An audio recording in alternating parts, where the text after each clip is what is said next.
The moment her hands touched the crying woman's face, the entire train went silent. A black single mother just broke an unspoken rule, comforting the Korean mafia boss's mother in public. His eyes locked on her and everyone knew. She was either about to be protected or eliminated. If you believe in showing up for people when the world turns away, hit that subscribe button for Ebony and Pearl stories. Let's prove compassion isn't dead. Not the quiet kind of crying. The kind that carves itself into the bones of everyone nearby. The kind that makes strangers grip their armrests tighter, avert their eyes, and pretend the grief radiating through the cabin isn't suffocating them all. Raw, guttural sobs echoed off the train's metal walls, each one seeming to stretch longer than the last. Passengers shifted uncomfortably in their seats. A young couple whispered to each other, then went silent. A businessman turned up his headphones. A teenager stared harder at her phone screen. No one moved to help. Not when they saw the man standing beside her. Do Minjun gripped the overhead rail with one hand, his knuckles white against the polished steel. He was tall, imposing in a way that had nothing to do with height and everything to do with presence. His tailored black suit fit like it had been sculpted onto his frame, the kind of expensive simplicity that screamed power without needing to shout. A crisp white shirt, no tie. Traditional Korean tattoos crawled up his neck from beneath his collar. Dragons coiled around lotus blossoms, phoenixes rising from ash, symbols of power and rebirth that marked him as someone who didn't just command respect. He took it. His jaw was clenched so tight it could shatter bone. Dark eyes fixed forward with the kind of dangerous stillness that warned of violence barely restrained. Every line of his body radiated control, except for the slight tremor in his free hand that he kept trying to hide. The other Korean passengers on the train wouldn't even glance in his direction. When his eyes swept across the cabin, people found sudden interest in the floor, the windows, anywhere but his face. Near the rear door, a man in a dark jacket stood with military precision, earpiece visible, hand resting casually near his side in a way that suggested a weapon underneath. Do Minjun could silence boardrooms, broker peace between warring families, make problems disappear with a single phone call. But he couldn't stop his mother's pain, and that terrified him more than any enemy ever had. Do Yuna sat hunched on the bench seat, her 73-year-old frame shaking with each sob.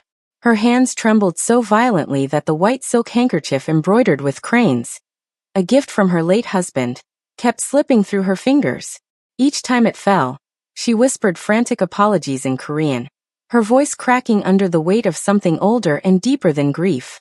She'd been strong her entire life. Survived the Korean War as a child, watching her village burn. Crossed an ocean with nothing but a suitcase and prayers. Buried her husband with dignity and raised a son alone, shaping him with discipline carved from steel and sacrifice. But today, on a crowded city train rattling toward nowhere important, all that strength had finally run out. Minjun murmured in Korean, lowering his voice to just above a whisper. Please. We're almost there. Just hold on a little longer. Yuna shook her head, tears streaming down her deeply lined face. I can't breathe, Minjuna. Everywhere I look, I see your appa. I hear the ghosts of everything we've done. I'm so tired of being strong. Her words hit him like physical blows. I'm sorry, she continued, her voice breaking. Sorry for what you had to become. Sorry I couldn't protect you from this world. Sorry I... Stop. Minjun's voice was rough. You have nothing to apologize for. But Yuna wasn't listening anymore. She was somewhere else, lost in memories of war-torn streets, of a husband's funeral, of watching her son's innocence harden into something cold and lethal because the world demanded it. The handkerchief slipped from her fingers again. A train attendant approached cautiously, keeping a respectful distance from Minjun. Sir, is there anything? No. Minjun's response was immediate, sharp as a blade. Cultural pride warred with desperation in his chest. To accept help was to show weakness. To show weakness in his world was to invite death. The attendant retreated quickly. For rows away, Marlo Kensington heard every sob and felt her chest tighten with recognition. She knew that sound intimately. Marlo was 32 years old, bone-tired in ways that went deeper than missed sleep. Her worn gray sweater had a small stain on the sleeve from this morning's rushed breakfast with her 15-year-old son. A son who lately pretended he didn't need her, who'd started slamming doors and hiding behind headphones because grief had taught him that caring too much only led to pain. It had been 14 months since Marlowe's own mother died. 14 months of working double shifts as a nursing assistant, because life didn't pause for grief. 14 months of being strong for her son, of swallowing her pain because there was no time to fall apart.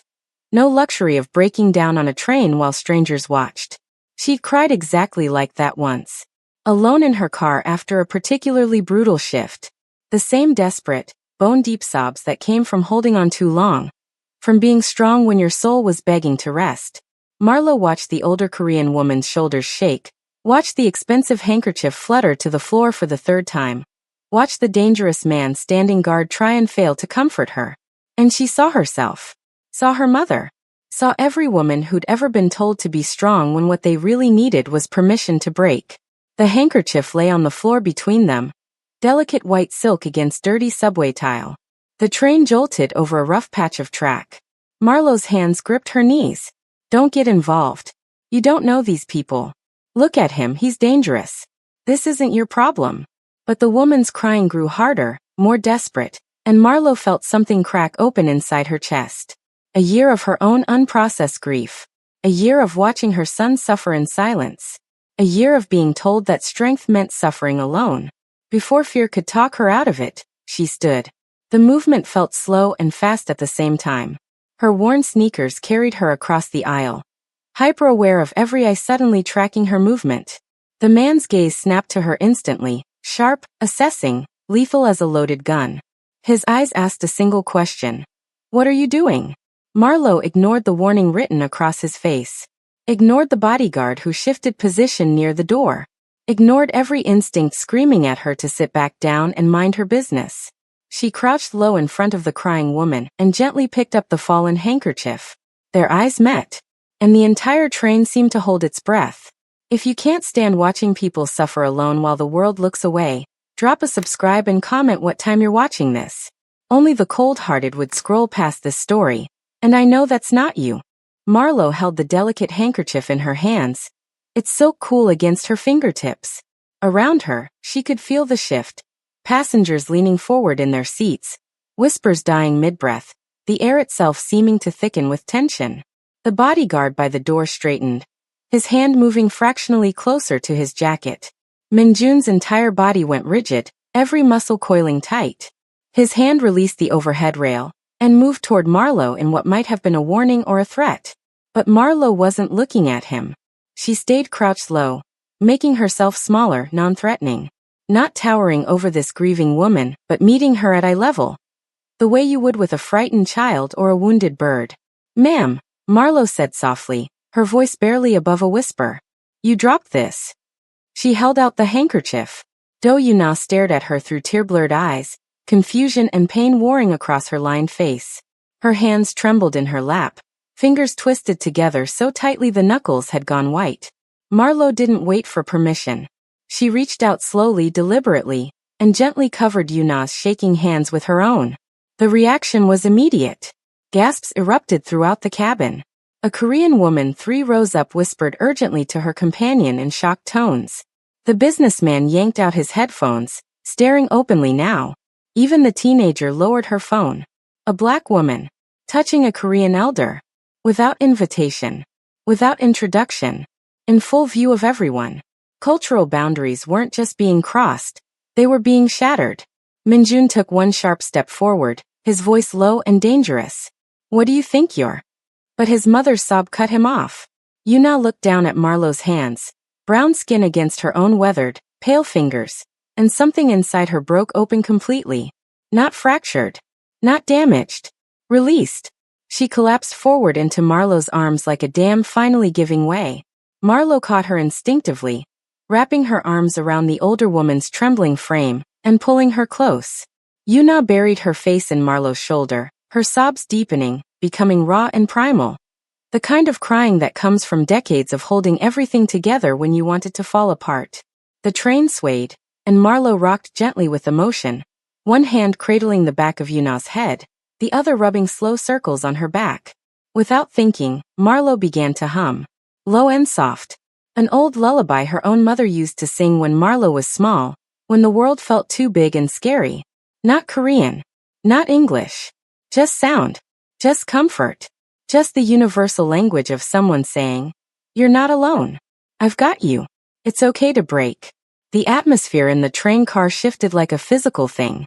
The tension didn't disappear, but it transformed, from voyeuristic discomfort to something almost sacred. Strangers witnessing a moment too intimate, too real to interrupt. Yuna's sobs began to soften. Her breathing, which had been coming in desperate, uneven gasps, started to slow and deepen. The rigid terror in her shoulders eased. Minjun stood frozen 3 feet away, his carefully constructed armor cracking down the middle. He saw his mother, his strong, unbreakable mother who had raised him through poverty and violence, who had never once asked for help, who had taught him that weakness was death, surrendering completely to a stranger's kindness. And suddenly he was 7 years old again. Sitting in a cold apartment, his mother's arms around him after older boys had beaten him bloody for being different. Her voice humming the same way this stranger was humming now. "You'll be strong one day, Minjuna. Strong enough to protect us both. But tonight you can cry." He'd become that strength. Built an empire on it. Turned himself into something cold and lethal because the world demanded it, and his mother needed it. But he'd forgotten how to offer comfort. How to receive it. How to simply be with someone's pain instead of trying to fix or control it.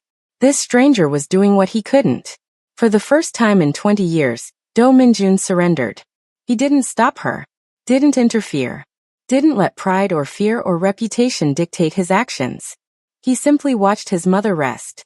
After what felt like an eternity and a heartbeat all at once, Yuna pulled back slowly. Her face was puffy and tear-stained, but her eyes were clearer than they'd been in months. She cupped Marlowe's face with both hands, studying her like she was memorizing every feature. When she spoke, her voice was thick with emotion but steady. "You touched my soul," she said in Korean, then switched to accented English. "Do you know what that means?" Marlowe shook her head, overwhelmed and confused. I didn't want you to be alone." Yuna's grip on her face tightened, almost desperate. She turned to her son, and when she spoke, her words carried the weight of ancient tradition. "She has crossed a line of protection," Yuna said, her voice ringing clear through the silent cabin. "In our traditions, a woman who steadies the heart of a family matriarch, who offers comfort in public grief, becomes bound to that family. Protected. Honored."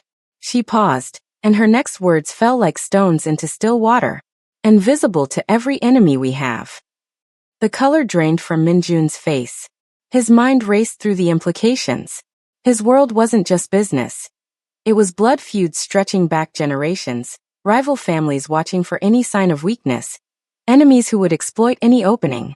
And this woman, this kind stranger who'd shown his mother more compassion in 5 minutes than most people showed in a lifetime, had just painted a target on her own back. Because in his world, nothing was sacred. Not grief. Not kindness. Not even the ancient bonds of protection and honor. His enemies would see this. They always did. And they would use it. Marlowe Kensington had no idea what she just walked into. No idea that the simple act of comforting a crying woman on a train had bound her fate to one of the most dangerous families on the West Coast. But Minjun knew. And as he met his mother's eyes, clear and certain despite her tears, he realized something that chilled him to his core. There was no taking it back. Marlowe was visible now, whether she wanted to be or not. If you believe kindness shouldn't come with a death sentence, hit subscribe to Ebony and Pearl Stories and comment, "Compassion over cruelty." Only the heartless would punish someone for caring. And we're not about to let that slide.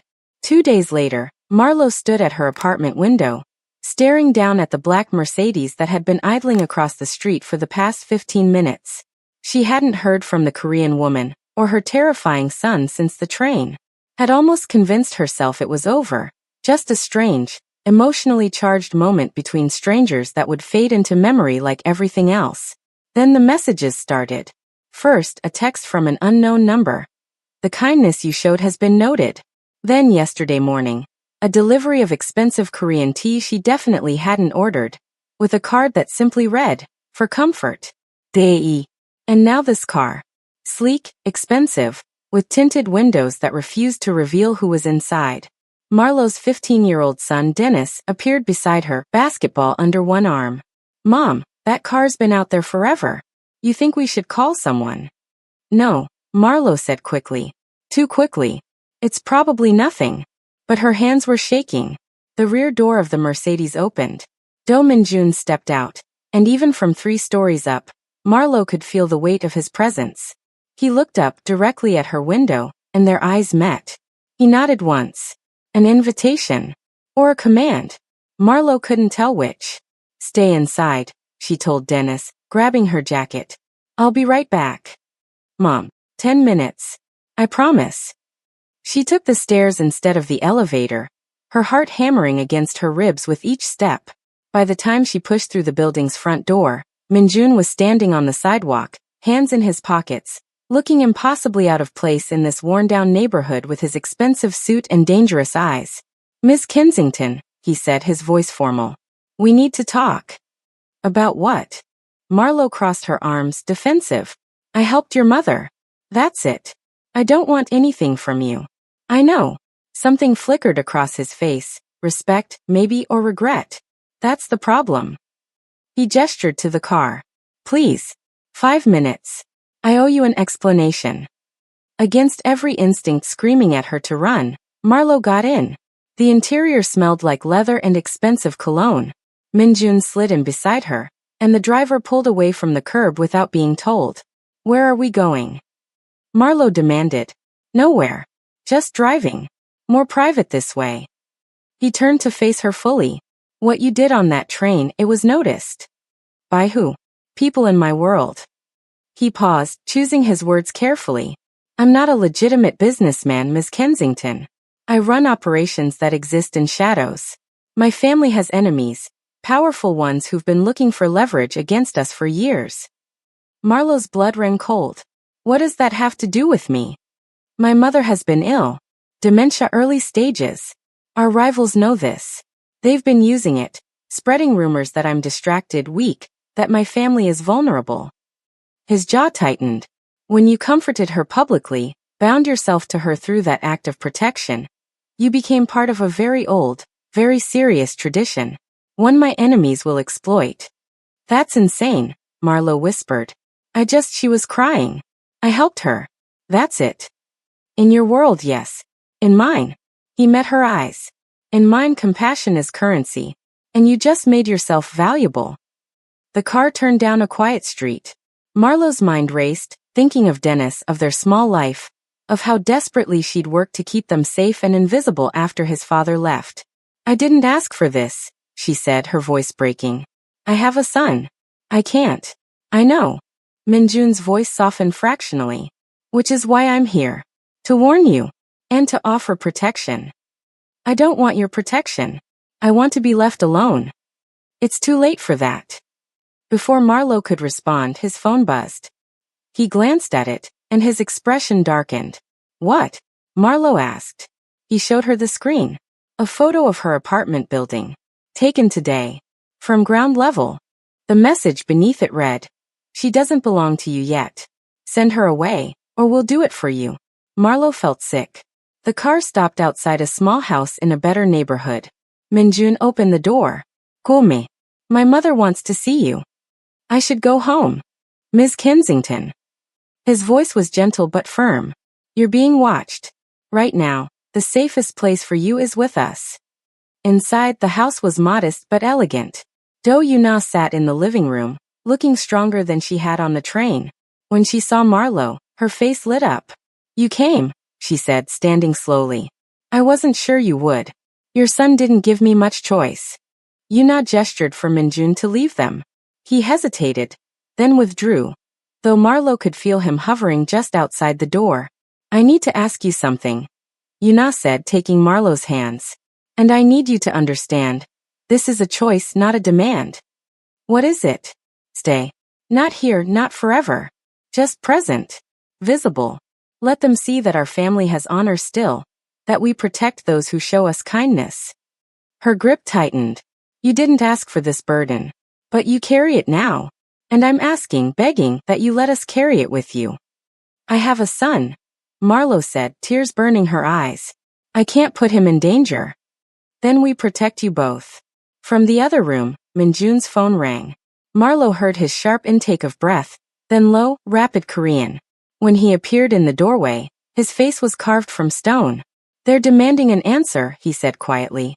They want you handed over by midnight or they'll. He cut himself off, glancing at his mother. Or they'll what? Marlowe demanded. Minjun's eyes met hers, and she saw something she hadn't seen before. Fear. Or they'll expose my mother's condition publicly. Use it to force me out. And they'll make sure you disappear in the chaos. If you can't stand bullies who punish innocent people for showing kindness, hit subscribe to Ebony and Pearl Stories and comment, protect the helpers. Only cowards threaten the compassionate, and we're not about to let them win. That night, Marlowe sat in the guest room Minjun had arranged for her, staring at her phone. Dennis was safe at his best friend's house for a sleepover. She'd made sure of that before agreeing to stay. He didn't know about any of this. Didn't know his mother had somehow become collateral damage in a war she didn't understand. The deadline was 9 hours away. Marlowe looked around the room. Expensive furniture, soft lighting, a level of comfort she'd never experienced. This wasn't her world. These weren't her people. And staying here was only going to get someone killed. Maybe her. Maybe Yuna. Maybe even Minjun. She couldn't let that happen. At 2 a.m., Marlowe quietly packed her small overnight bag. She pulled out the notepad on the desk and wrote quickly, her handwriting shaky. I'm sorry. This is my choice. Tell your mother I'm grateful for her kindness. Please keep Dennis safe. He doesn't deserve to suffer for my mistakes. She folded the note, left it on the pillow, and slipped out of the room. The house was silent. The bodyguard Minjun had stationed outside her door had stepped away, probably to use the bathroom or grab coffee. Marlowe moved quickly down the stairs, her heart hammering. She made it to the front door, opened it, stepped outside into the cool night air. And that's when everything went wrong. A hand clamped over her mouth from behind. Strong arms locked around her waist. She tried to scream, tried to fight, but there were too many of them. 3 men in dark clothes, moving with brutal efficiency. A cloth pressed against her nose and mouth. Chemical smell. Sweet and sickening. Her vision blurred. The last thing she heard was tires screeching and Minjun's voice roaring her name from inside the house. Then nothing. Marlowe woke to the smell of motor oil and rust. Her head pounded. Her wrists ached, zip-tied behind her back, cutting into her skin. She was sitting in a metal chair in what looked like an abandoned warehouse. Harsh fluorescent lights buzzing overhead. Men stood around the perimeter, armed, watching. And in front of her, sitting casually on a crate, was a man in an expensive suit that somehow looked cheaper than Minjun's. Older, maybe 50, with cold eyes and a smile that didn't reach them. Miss Kensington, he said in accented English. Am Kanyahao. And you've become quite the problem. Marlowe's throat was dry. I don't know what you want from me. Nothing. He stood, circling her slowly. You're just a message. A lesson about what happens when Do Minjun lets sentiment make him weak. He thinks compassion is strength? I'll show him what real strength looks like. He'll kill you, Marlowe said, trying to sound braver than she felt. Kong laughed. He'll try. But first he'll have to choose, you or everything he's built. His territory. His reputation. His power. He leaned in close. Men like us don't sacrifice empires for strangers. He'll let you go. Then why am I here? Because I want to watch him try to be a hero, Kong said coldly. And fail. The warehouse door burst open with a crash that echoed like thunder. But instead of an army, instead of bodyguards and weapons, and the overwhelming force everyone expected, Do Minjun walked in alone. No guards. No guns visible. Just him in his black suit, hands at his sides, walking steadily toward the center of the warehouse like he was entering a boardroom instead of a death trap. Kang's men raised their weapons instantly. Hold, Kong commanded, genuinely shocked. You came alone? Minjun stopped 10 feet away from Marlowe. His eyes met hers briefly, checking if she was hurt, then locked onto Kong. You wanted to negotiate, Minjun said, his voice eerily calm. So let's negotiate. Kong laughed, but it sounded uncertain now. Where are your men? Your weapons? Did you really think? I brought something better than weapons, Minjun interrupted. I brought an offer. I'm listening. Minjun's jaw tightened, but his voice remained steady. My territory on the West Coast. The shipping routes through the port of Los Angeles. The protection rackets in Koreatown. The political contacts I've spent 15 years building. He paused. All of it. Yours. Gasps rippled through Kang's men. Even Marlowe stared at him in disbelief. Kang's smile faded. You're serious? My power, Minjun continued, each word costing him something. My reputation. Everything I've built, everything my family died to protect. His voice cracked slightly. And if that's not enough, take my name. Let it be known that I surrendered. That I knelt. All that. Kang stepped closer, studying Minjun's face like he was trying to find the trap. For her. For her, Minjun said without hesitation. And for my mother's peace. The silence that followed was suffocating. Kang circled Minjun slowly, and when he spoke, his voice dripped with contempt. You've made yourself small. Weak. All because one woman showed your crying mother some kindness on a train. Yes. Your enemies will hear about this. They'll smell blood in the water. I know. Kang stopped directly in front of him, studying him like a specimen under glass. Then he looked at Marlowe, then back at Minjun. This is what your compassion has cost you, Kang said softly. Everything. He snapped his fingers. Two of his men stepped forward, guns drawn, moving toward Marlowe. And Do Minjun, the most feared man on the West Coast, the one who'd built an empire on ruthlessness and control, closed his eyes, surrendered, and waited for Kang to decide if one act of kindness was worth more than power itself. If you're disgusted by people who exploit kindness and punish compassion, hit subscribe to Ebony and Pearl Stories and comment love is stronger. Only the cruel side with men like Kang, and that's not us. Kang's men were 2 steps from Marlowe when a voice cut through the warehouse like a blade. Enough. Everyone froze. The voice was calm, steady, carrying the kind of authority that didn't need to shout to command a room. Do Yuna walked through the warehouse entrance, her posture straight despite her 73 years. She wore traditional Korean hanbok, deep purple silk embroidered with cranes, and moved with the unhurried grace of someone who'd survived wars and had nothing left to fear. Behind her, no guards, no weapons, just presence. Kang's face twitched with uncertainty. Mrs. Do, this doesn't concern. It concerns me entirely, Yuna interrupted, her accented English clear and precise. Since you're using my son's love for me as a weapon. She walked past Kang's armed men like they were children playing pretend. None of them moved to stop her. Something about her, the way she carried grief and dignity in equal measure, made violence feel obscene in her presence. She stopped in front of Kang. You think my son is weak because he would trade power for a life, she said quietly. You think compassion makes him small. It does, Kang said, but his voice had lost its edge.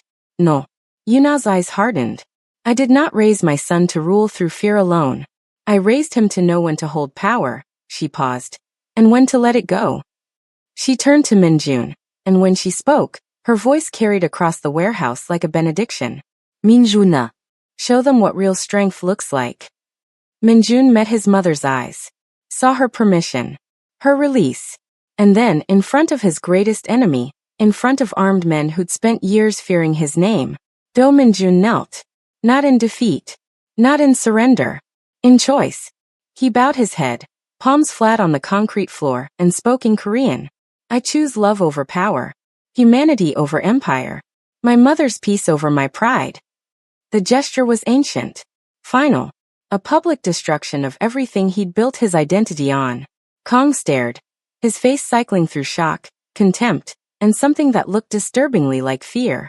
Because in their world, a man who knelt in public was finished. But a man who chose to kneel, who made himself vulnerable by choice rather than force, that was something else entirely. That was power they didn't understand. Yuna looked at Kang. You wanted to expose my illness? Do it. You wanted to destroy my son's reputation? You've succeeded. She gestured to Minjun, still kneeling. He is destroyed. Weak. Exactly as you hoped. She stepped closer to Kang, and her voice dropped to something cold and final. But he's also free. And you? You're still a prisoner of the very power that owns you. Kang's hands trembled. His men shifted uncomfortably, waiting for orders that didn't come. Because what could he do? Kill them anyway? That would make him the monster, not the victor. Take the territory? It would be meaningless now. Word would spread that he'd needed threats and kidnapping to claim what Minjun offered freely. He'd already lost. Cut her loose, Kang said finally, his voice tight. His men hesitated. Now, they freed Marlowe's restraints. She stumbled forward, and Minjun rose instantly, catching her before she could fall. Kang watched them, the kneeling mafia boss, the crying mother, the stranger who'd started all of this with one act of compassion. And something in his expression cracked. Get out, he said hoarsely. All of you, before I change my mind. They left in silence. 6 months later, the train rattled along its familiar route, morning sunlight streaming through the windows. Marlowe sat in the same seat she'd occupied that day, a book open in her lap but ignored. Beside her, Do-Yuna smiled as she pointed out something through the window, a flowering tree they both remembered from last week's ride. No tears now. No shaking hands. Just peace. Minjun had kept his word. Within 3 months, he'd systematically dismantled his empire, liquidated operations, severed ties, walked away from the shadows he'd ruled for 2 decades. The power brokers whispered about his weakness. His rivals carved up his former territory. He didn't care. He'd bought a legitimate security consulting firm. Started over. Some days he still carried the weight of what he'd been. But more and more, he was learning to carry who he was becoming instead. Yuna had moved into a small house filled with light, where she spent her days gardening and teaching Marlowe's son Dennis conversational Korean. Her dementia symptoms had stabilized, maybe because the stress had lifted, or maybe because she'd finally given herself permission to be human instead of indestructible. Marlowe and Dennis lived 2 blocks away now. Safe. Visible. Belonging. The train slowed for their stop. Same time next week? Yuna asked, squeezing Marlowe's hand. Same time, Marlowe confirmed, smiling. As they stood to leave, a young mother across the aisle struggled with a crying toddler. Passengers averted their eyes, uncomfortable. Marlowe caught Yuna's knowing look. Without hesitation, they both moved toward the woman. Would you like some help? Marlowe asked gently. The young mother's eyes filled with grateful tears. Please. And as Marlowe lifted the child and Yuna offered soothing words in Korean, the train car seemed to exhale, reminded again of what the world looked like when compassion chose to show up instead of turn away. Because once upon a time, a black single mother did the unthinkable. She chose kindness when the world demanded fear. And in doing so, she didn't just save one grieving woman on a train. She saved them all. If you believe the world needs more people who choose compassion over power, hit subscribe to Ebony and Pearl Stories and comment kindness wins. Only the heartless side with people like Kang who punish helpers. And we refuse to be that kind of people.